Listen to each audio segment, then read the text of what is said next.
The man who built the deadliest weapon in human history. But when the sky burned brighter than 1,000 suns, he didn't quote a science, he quoted Bhagavad Gita, the Hindu text.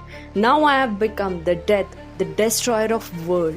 But wait, how did a 20th century physicist know words written thousands of years ago in ancient India? And why did they describe exactly what he saw that day?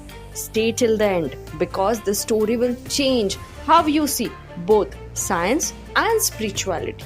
July 16th, 1945, Trinity site of New Mexico. Seconds before history changed forever, Robert Oppenheimer, the father of atomic bomb, stood in silence, eyes fixed on the horizon. The countdown began and humanity stepped into the atomic age. The explosion was too bright than anything mankind had ever imagined and seen.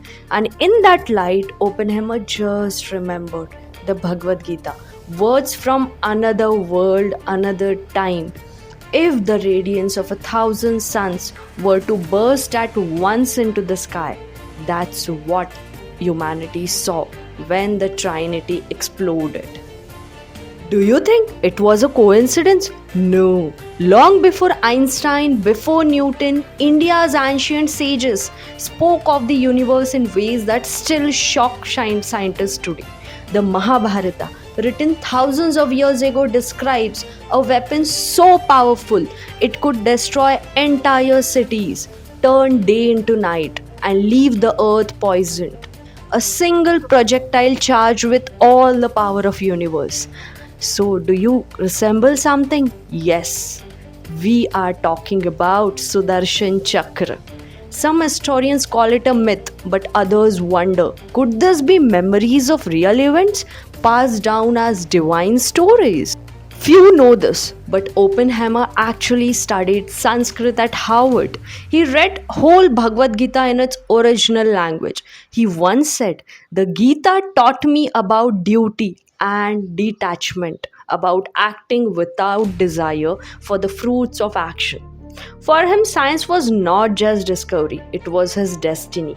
And when he built the bomb, he was fighting his own inner Kurukshetra like Arjuna fought. In Indian philosophy, in Hindu Dharma, creation and destructions are not opposites. They are a part of one eternal cycle. Lord Shiva, which we call it the destroyer, is not evil. He is the force that ends so that creation can begin again. Energy too is neither good nor bad. It becomes what we make of it. Ancient Indian text spoke of balance, Shakti, power, must always walk with dharma, that is righteousness. Every divine weapon required a sacred mantra to use it, a reminder that power must never be blind. It should be used with a judicial thinking. Modern science and ancient spirituality may have two paths, but they surely connect each other. Indian sages described Anu, the atom, long before microscopes existed. They spoke of time measured in yugas and space stretching beyond imagination.